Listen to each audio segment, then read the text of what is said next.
Hello friend, आज मैं बात करने वाला हूँ WBC के बारे में।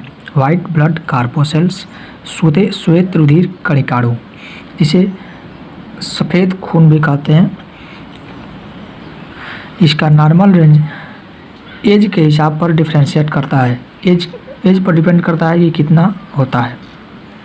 जैसे आप देख सकते हैं, अबाउट बर्थ मतलब जन्म के बाद बच्चों में होता है 10,000 से 25,000 WBC होता है, यानी थोड़ा सा बड़ा होता है। इनफैक्ट मतलब होता है शिशु जो 4 वर्ष से पहले के जो बच्चे होते हैं उनमें 8,000 से 15,000 होता है।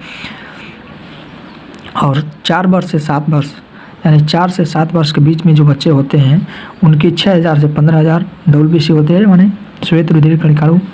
और 8 से 18 वर्ष जो 8 से 18 वर्ष का वही बच्चा होता है उसमें होता है 4,500 से 13,500। एडल्ट मतलब जो नौजवान होते हैं उनमें 4,000 से 10,000 तक माना जाता है। 4,000 से 11,000 के बीच में ये माना जाता है। प्रेगनेंसी के समय में महिलाओं में WBC बढ़ जाता है, 12,000 से 15,000 हो जाता है। WBC 2 प्रकार का होता है। जैसे पहला कणिकाणु, दूसरा अकणिकाणु। कणिकाणु मतलब 3 प्रकार का होता है: न्यूट्रोफिल, इस्नोफिल, बेसोफिल।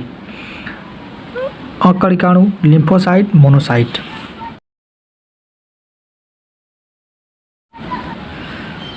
न्यूट्रोफिल का नॉर्मल रेंज होता है 60 से 65 तथा इस्नोफिल का 2 से 3, बेसोफिल का 0.5 से यानी 1% होता है। वैसे अकणिकाणु लिम्फोसाइट 20 से 25 होता है। मोनोसाइट होता है 6 से 8। और समझिए इनका कार्य क्या है। न्यूट्रोफिल व मोनोसाइट जो होते हैं ये भक्षण करने का काम करते हैं। हमारे शरीर में जो भी बाह्य कारक जैसे कि वायरस बैक्टीरिया जो भी हमारे शरीर में बाहर से खाए जाने पर या किसी प्रकार से जब हमारे शरीर में जाते हैं उनको भक्षण करने का काम करते हैं। न्यूट्रोफिल और मोनोसाइट इसको भक्षण कोशिका इसको कहते हैं। इस्नोफिल संक्रमण से बचाता है। जब कोई बीमारी हमारे शरीर में एक व्यक्ति से दूसरे व्यक्ति में जो फैलता है उसे रोकने का काम करता है, उसे बाधित करता है, उसके रास्ते में रोक देता है ताकि वो फैल ना सके। हमारे शरीर में जो भी वायरस बैक्टीरिया फैल जाती हैं उनको रोक सकता है, केवल रोकने का काम करता है इस्नोफिल। बेसोफिल ये 3 प्रकार का होता है: हिस्टामिन, सीरोटोनिन तथा हिपेरिन। हिस्टामिन वाहिकाओं का शीतलन, जैसे कि हमारे शरीर में जब कहीं कट जाता है तो वहाँ के मांसपेशियों को फैलाने का काम करता है ताकि ब्लड बहे। और तभी सीरोटोनिन आता है और वहाँ पे संकुचन का उसी स्थान के मांसपेशियों को संकुचन करता है ताकि ब्लड कम बहे। और हिपेरिन प्रतिस्कंदन कारक होता है, जैसे कि हमारे शरीर में ब्लड थक्का न बने।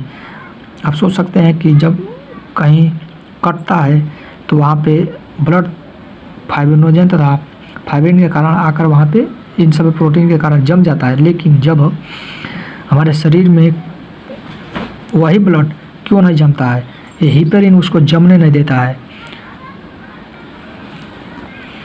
लिम्फोसाइट यह प्रतिरक्षा तंत्र पर काम करता है, यानी प्रतिरक्षी को बनाता है। बी लिम्फोसाइट टी लिम्फोसाइट बनाता है। जैसे कि जब एड्स नामक बीमारी होता है तो उसके जो ह्यूमन इम्यूनोवायरस जो होते हैं वो हमारे शरीर में प्रवेश करने के बाद तुरंत टी लिम्फोसाइट को ही मार देते हैं, ताकि हमारा शरीर कमज़ोर हो जाता है। हमारे शरीर में विभिन्न प्रकार के रोग उत्पन्न होने लगते हैं। जैसे कि कोई भी रोग नॉर्मल से भी नॉर्मल टाइफाइड, मलेरिया, खांसी, जुकाम कोई भी होता है तो इसके वायरस हमारे शरीर में आसानी से ग्रो कर जाते हैं, क्योंकि टी लिम्फोसाइट नहीं होता है। या हमारे शरीर में प्रतिरक्षा तंत्र को मजबूत करते हैं, रोगों से लड़ते हैं। जब यही नहीं रहेंगे तो हमारे शरीर में कोई भी आसानी से रोग ग्रो कर जाएगा। इसलिए HIV सबसे पहले इन्हीं को मारता है।